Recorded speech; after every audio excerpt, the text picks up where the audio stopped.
সাস্টের question pattern নিয়ে আলোচনা করব। আপনারা দেখবেন যে আসলেই কেন মানে একদম বিদ ঘুটি টাইপের প্রশ্ন এরা করে থাকে। ঠিক আছে, চলেন আমরা আলোচনা করি। আমরা বিভিন্ন ধরনের প্রশ্ন রাখছি এখানে, আমরা দেখবো আসলে যে সত্যিই কি যে মানুষ বলে যে সাস্টের কোয়েশ্চেন প্যাটার্ন এরকম এরকম, এই জিনিসগুলো আসলেই কি না আমরা একটু জাজ করার চেষ্টা করি। আমরা সর্বপ্রথমে একটা প্রশ্ন আসছে আমাদের সামনে, চলেন আমরা একটু দেখি। এই দেখেন, আপনারা যে বলে যে সবথেকে ঝামেলার প্রশ্ন সাস্টে করে, আপনি দেখেন প্রশ্নটা, আমি একটু জুম করে আপনাকে দেখাই। প্রশ্নটার আপনি অবস্থাটা দেখেন কতটুকু বড়, আপনি এটা দেখেন, একটু দেখেন। মানে এই ধরনের প্রশ্ন আপনাকে সাস্টে করে, আপনি মুখস্থ করে সাস্টেকে নাম্বার পাবেন ভাই, এটা খুবই কম। আপনাকে রুমের মধ্যে বৈশা অনুধাবনমূলক চিন্তা ভাবনা কইরা অ্যান্সার করতে হবে, দেন আপনাকে সাস্টেন হতে হবে। ঠিক আছে, চলেন আমরা একটু দু একটা প্রশ্ন নিয়ে আজকে আলোচনা করি, দেখি আসলেই কি মানে এরকম প্রশ্ন করে কিনা সাস্ট। দেখেন, আমরা একটা প্রশ্ন আসছে এখানে, the professor of environmental science head Ahmed, এরপর আমাদেরকে ড্যাশ দিল, our research on global warming and said that it was imperative that he আরেকটা ড্যাশ দিল a report on solid waste management by following on Tuesday। দেখেন, আপনি যদি এই প্রশ্নের অর্থ পড়তে চান, আমরা সবসময় জানি সাস্টের প্রশ্নের ক্যাটাগরি হচ্ছে এমন যে আপনি একটা ক্লজ পড়বেন আর একটা ক্লজ ভুলে যাবেন। দেখেন তো, এই তো বড় প্রশ্ন, বাংলাদেশের কোন ভার্সিটিতে আপনি দেখছেন না, কিন্তু সাস্ট এই প্রশ্নই করে। ওকে, চলেন আমরা প্রশ্নটা সলভ করি। প্রশ্নটা তাহলে আপনাকে বুঝতে হবে কোন জায়গা থেকে প্রশ্নটা করছে। ভাই বলেন তো, প্রশ্নটা কোন জায়গা থেকে করছে? আপনাদের ধরতে হবে ভাই, এত কিছু পড়ে আপনি সবসময় অর্থ দিয়ে আপনি সাস্টের কোয়েশ্চেন অ্যান্সার করতে পারবেন না, আবার সবসময় গ্রামার দিয়েও করতে পারবেন না। কিন্তু এখানে কিন্তু খুব ইজিলি আমরা ধরে ফেলছি প্রশ্নটা কোন জায়গা থেকে আসছে। আপনি যদি অপশনগুলো দেখেন, তার মানে এখানে ভার্বের একটা বিষয় আছে। দেখেন তো, সবগুলো ভার্ব দেওয়া না, তার মানে ভার্বের একটা বিষয় আছে। তাহলে আমরা দেখি খুঁজে পাই কিনা। একটা আমি যদি আপনাকে বলি, দেখেন এখানে একটা জিনিস পাইলাম, হেড। একটু খেয়াল করেন, ভালো করে খেয়াল করেন। আমরা এই অপশনের দিকে যাই, গিয়ে দেখলাম এখানে একটা কথা আছে, ইট ওয়াজ ইম্পারেটিভ দ্যাট। যারা গ্রামারগুলা ইতিমধ্যে শেষ করে ফেলছেন, আপনারা অলরেডি বুঝে গেছেন অলরেডি যে প্রশ্নটা কোন জায়গা থেকে করা হয়েছে। আমি আপনাকে একটু ধারণা দিই। দেখেন, হ্যাভ এরপরে একটা অবজেক্ট, বলেন তো প্রশ্ন কোন জায়গার? তার মানে আমরা ধরে ফেলেছি প্রশ্নটা হচ্ছে কজেটিভ ভার্বের। এরপরে ইট ওয়াজ ইম্পারেটিভ দ্যাট, আমরা জানি এইগুলার পরে যদি দ্যাট থাকে তাহলে ওই প্রশ্নটা কিসের? এই প্রশ্নটা সাবজাংটিভের।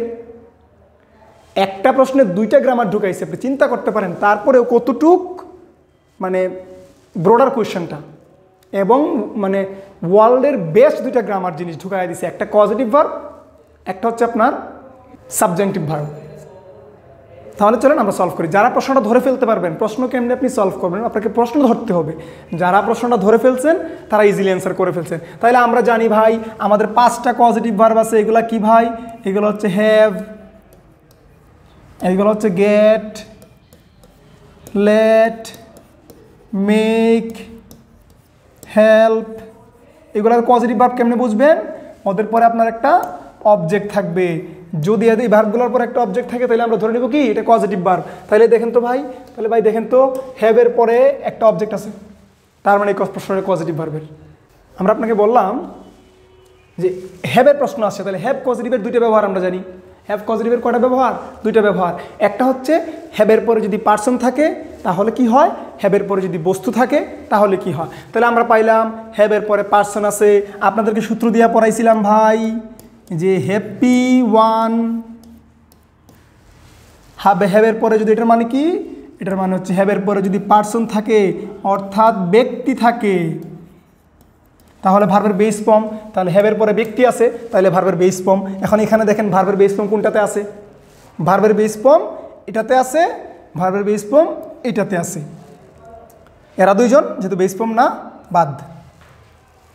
তার মানে এটাও বাদ, তিনটাই বাদ। তাহলে আমরা কাটলাম কয়টা ভাই? আমরা কাটে ফেললাম তিনটা। এইটাও হবে না, এটাও হবে না, এইটাও হবে না, কারণ আমরা তো সূত্র পাই গেলাম হ্যাভের পরে যদি ব্যক্তি থাকে তাহলে ভার্বের বেস ফর্ম।